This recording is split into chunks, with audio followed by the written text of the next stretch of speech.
नमो देव्यै महादेव्यै शिवायै सततं नमः नमः प्रकृत्यै भद्रायै नियताः प्रणताः स्मृताः रौद्रायै नमो नित्यायै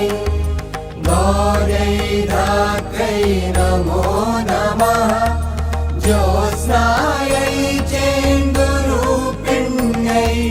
सुखायै सततं नमः कल्याणै प्रणतां वृद्ध्यै सिद्ध्यै